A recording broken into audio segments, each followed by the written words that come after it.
Yeah, since it's so late, and a lot of you guys got deadlines and stuff. We've already missed the 10 o'clock news, so You know, Greg, the fire good. away. Oh, I'm sorry. Go ahead. The good things your team did defensively against Purdue. In what ways did those they carry over in the last 10 minutes of tonight's game? Well, they didn't show up until the last 10 minutes of tonight's game. I know that. But down the stretch, I think I just found out outside looking through the play-by-play that one field goal over the last almost 11 minutes, 5 and something overtime. Murphy hit the 3 with 5:58 or something to put them up 7, and then one field goal after that through. So defensively, I thought we were better there down the stretch. I just thought we were too soft in the middle early. I thought we gave up too much dribble penetration. We didn't rotate like we needed to from the backside of the defense. And we did rotate. We didn't rotate. We didn't pinch down. We gave up a dunk to Kanade and a three-point play there at the end of the first half. And I thought, Murphy was a handful for Reavers. It's an experienced player against a freshman, and I thought Ethan obviously did a much better job on him. And then where I was able to make some shots, that helps against the double team like that. You have to be able to make good decisions out of the post trap, reverse the ball, and try to hit open threes. And we were able to hit enough to be able to hang tight and then get things done down the stretch. Jeff? Greg, I was going to ask you about the offense in the overtime because you guys had a lot of missed opportunities in regulation, either turnovers, missed shots. Was the efficiency in the overtime perhaps a result of them being able to exhale by getting into the overtime, or just more execution? I think fighting back. Fighting back was. I thought we had some good looks at the start of the second half. I thought the first half we were fine offensively. It was the defensive end we needed to turn the screws a little tighter, a lot tighter. But I thought we had good looks at the start of the second half. I think we started 1 for 8 from 3, 2 for 9 at one point, and we swelled all the way to 3 for 13. We were really hot there down the stretch, but. I just think defensively we got a little tighter. Ethan was really good. He was really active in ball screens.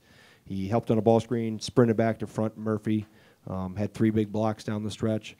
So we were maybe us going a little bit smaller helped our mobility, but I also thought we were more attentive. And sometimes when you're fighting to come back, those things you can't always depend on your offense energizing your defense. And sometimes younger guys get caught up in that.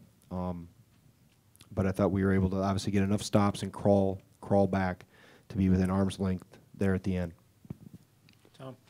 Greg, it didn't look good at 58-51.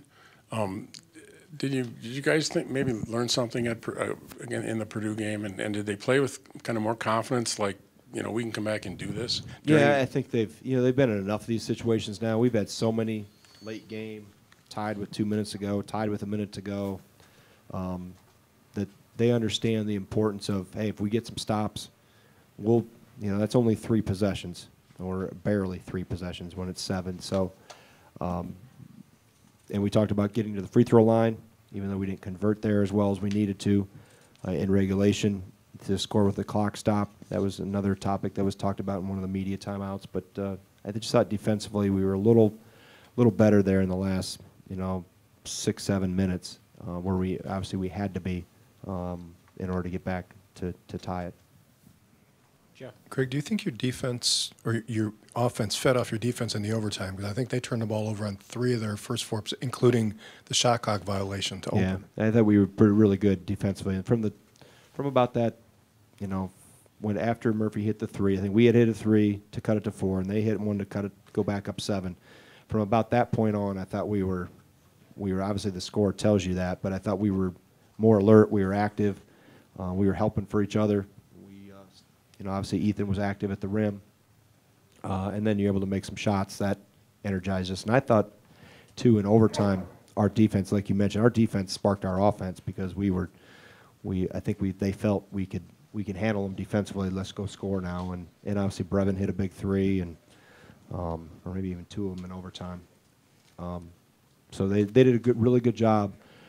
It's maybe the best we've executed down the stretch in a while. Maybe this year I'll have to look through the possessions of what we did in that last 4 minutes and then overtime to be able to get good looks. And I think Aleem got the hand on the missed free throw and tipped it back to give us another possession there.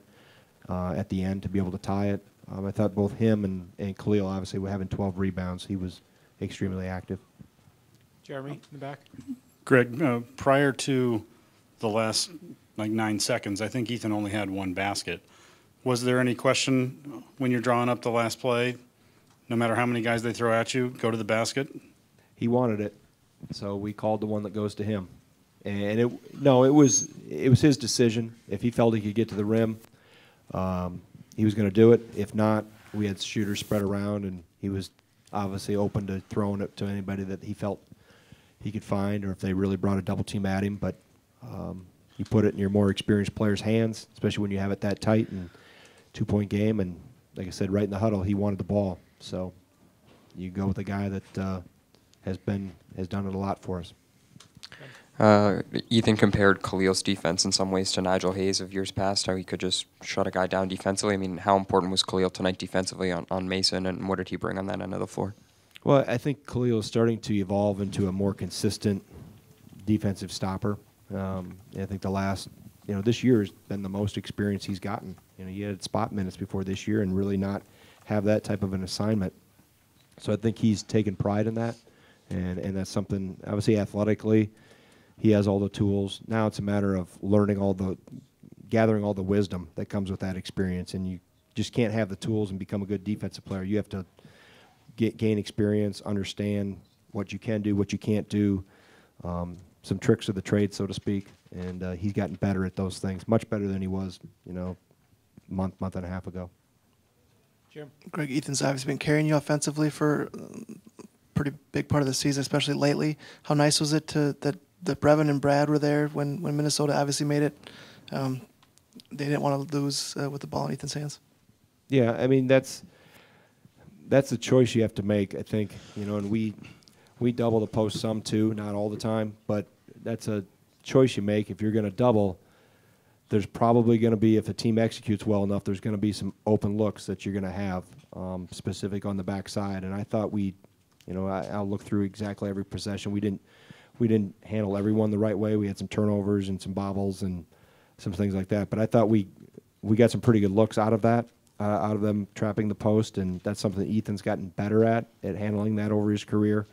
It's not easy, but you have to be able to knock down some shots when teams are going to commit that much to one guy and really clog the paint. And if it wasn't a double team, there was a lot of help coming and a lot of digging from the perimeter. So, again, we were able to make just enough there to stay tight and then obviously get it in the extra time. Jesse. Greg, you've talked before about the fight this team has shown, even in games where they didn't quite get over the hump. For them to be able to do that now, 2 straight Big Ten games, do you feel like they're starting to turn the corner a little bit at the right time of the season? I think they're becoming more consistent. I think that's the word that you've heard me use before. And it's typically when you have less experience, you're going to have some ups and downs. And there's going to be a learning process that these guys have to go through. It's not always fun to go through that process and that experience, but it's good for us. It's helped. We're obviously a better team than we were a month ago, 2 months ago. Even aside from even with the injuries, I think we've starting to learn roles and understand how important consistency is on both ends of the floor.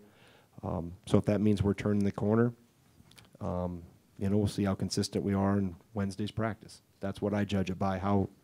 How can we stack one day that's really good into the next day and keep building that way and continue to stack successes together?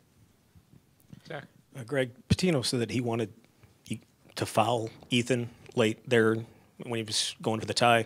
Did that give you any hesitation? Did you think that was a possibility? And did it give you any hesitation to go ahead and give him the ball? Not when he was able to get it that tight. I thought, sometimes it's easier said than done when all the action's taking place. You also have you roll the dice on getting a 3-point play out of it. So I felt with where we got him the ball, we were going to be okay with that. And if he have to shoot free throws, he's got to shoot free throws, and we'll live with that and work through that. But also, again, he had options around him to be able to kick out, and there was no hesitation, I didn't think, with Ethan. He went right at him and right to the rim, and obviously finished the way he should finish. Jim. Greg, a couple weeks ago, Brevin was pretty down in the dumps after the Maryland game. He said you had a talk with him just about keep shooting and keep playing. Do you like the way he's responded since then? Yeah, and I think here's why. Not because he's made more shots, but because he's been better defensively. 60 days ago, I couldn't trust him that long on the floor defensively. He wasn't good enough defensively to play in long stretches or to play without having breakdown somewhere. He's been better defensively. He's rebounded the ball better. He's dove on more loose balls or put his face in there and gotten in the mix and showed some toughness in that area. And the shooting, I think, has been a byproduct of him being really engaged in the game in other areas. So, yeah, obviously I'm happy for him, but I'm more pleased and more satisfied as a coach to see those other things come to fruition. And I've always known he's a good shooter. I mean, I've watched him every day all the way back to high school when I recruited him. The kid can shoot the ball, but that's not the only part of a game, in a player's game. So he's been growing in those other areas and now is becoming a more reliable, dependable, consistent player. Anything else for Coach? All right. All right, thank you. Thanks, Greg.